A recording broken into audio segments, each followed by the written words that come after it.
Election commission या observer जो है उनको भी एक्टिवली इसमें रोल प्ले करना होगा। कुल मिलाकर हमारा मकसद है इलेक्शन कमीशन को free, fair and fearless election कराने की जिम्मेदारी है। कोई भी चोर दरवाजे से कोई ऐसा कदम ना उठाया जाए, उससे सारे चुनाव प्रक्रिया पर क्वेश्चन मार्क लगता है। हम उम्मीद करेंगे इन 5 स्टेटों में आने वाले चुनाव में ऐसी कोई लक्यूना ना रहे, ऐसा कोई स्टेप ना रहे जिसकी वजह से जेन्युइन वोटर को वोट डालने में, चाहे वो सीनियर सिटीज़न हो, चाहे वो विकलांग हो, चाहे वो महिलाएं हो, चाहे फर्स्ट टाइमर वोटर्स हो, ऐसे सब लोगों को जितना बताया गया प्रेस कॉन्फ्रेंस में उसको अमल कराने की ज़रूरत है, उसको इम्प्लीमेंट कराने की ज़रूरत है। वो आने वाले दिनों में हम लोग ज़रूर नज़र रखेंगे। वहाँ पकड़ किसी की नहीं होती है, उनकी भी अपनी एंटी इनकम्बेंसी है। 15 साल से वो रूल कर रही, वहाँ पर लॉ एंड ऑर्डर के हालात ख़राब रही है, करप्शन के बहुत सारे मामलात वहाँ पर है।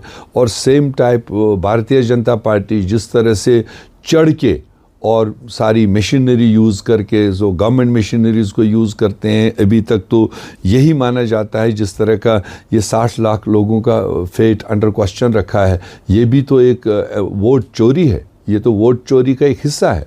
अलग अलग चुनाव के टाइम पर भारतीय जनता पार्टी ने अलग अलग मोहरे बनाकर अलग अलग तरीका इस्तेमाल किया है।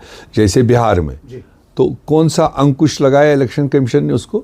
यहाँ तो हमारे जनरल चुनाव में हम देखते हैं कि अगर कोई पार्टी किसी वोटर को कोई 500 रुपए या कोई किसी किस्म का मतलब कोई रिश्वत देता है, तो अगर वो इल्ज़ाम प्रूव होगा, इलेक्शन डेफर होता है, जीता हुआ आदमी हारता है। तो बिहार में तो दिन दिहाड़े उन्होंने एक सरकारी स्कीम 15 दिन पहले पैदा की और डिलीवरेंस ड्यूरिंग इलेक्शन हुई, पोलिंग दिन के टाइम पर हुई।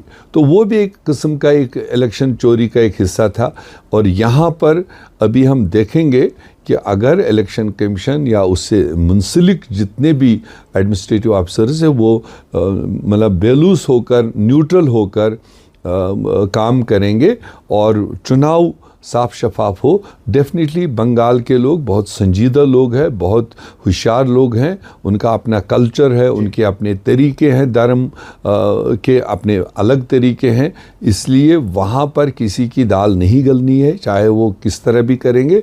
मुझे लगता है बंगाल का वोटर इस 2 फेज़ वाले चुनाव में बहुत बेहतरीन फैसला करेगा और एक अच्छी सरकार, एक मजबूत सरकार आने वाले 5 साल के लिए वो पैदा करेंगे। देखिए, हिंदुस्तान पूरी दुनिया में मशहूर है यहाँ की जमहूरियत के लिए, यहाँ के इलेक्शनों के लिए। जिस तरह से सबसे बड़ा तादाद जो इलेक्टर्स का है, वोटर्स का है, वो भारत में है।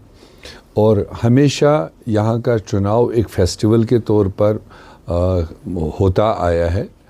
और उसी कड़ी में ये जो 5 स्टेट्स का इलेक्शन ड्यू था इस आने वाले दिनों में, काफ़ी दिनों से ये चर्चे थे कि किसी भी टाइम इलेक्शन अनाउंस होगा। बट अल्टीमेटली आज इलेक्शन कमीशन ऑफ इंडिया ने ये फार्मेलिटी भी पूरी कर ली है। और उसमें जहाँ 4 स्टेट्स में जो आसाम है, केरला है, तमिलनाडु है, पांडिचेरी है, इन स्टेट्स में एक सिंगल फेज़ में चुनाव कंप्लीट किया जाएगा। और वहीं पर वेस्ट बंगाल में पिछले बार इलेक्शन वहाँ पर करीब 6-7 फेजेस में हुआ था।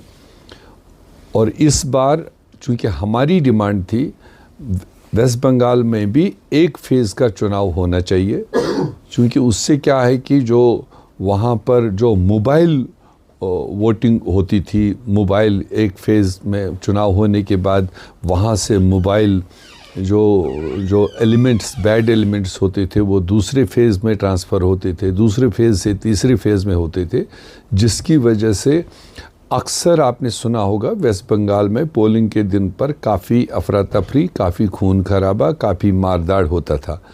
तो इलेक्शन कमीशन की बुनियादी जिम्मेदारी ये रहती है कि वो free, fair and fearless election मतलब अंजाम दे, वोटर को फैसिलिटेट करे। और उस डायरेक्शन में किसी हद तक उन्होंने मिनिमाइज़ तो किया है, 6-7 फेजेस के बजाय 2 फेजेस में वेस्ट बंगाल को लिया है, जो पहला फेज़ 23 अप्रैल को होगा और दूसरा फेज़ 29 अप्रैल को होगा। हालांकि जब स्कोप है मई के पहले हफ्ते तक स्कोप थी, तो वेस्ट बंगाल के ये डेट्स थोड़े से और एक्सटेंड किए जा सकते थे।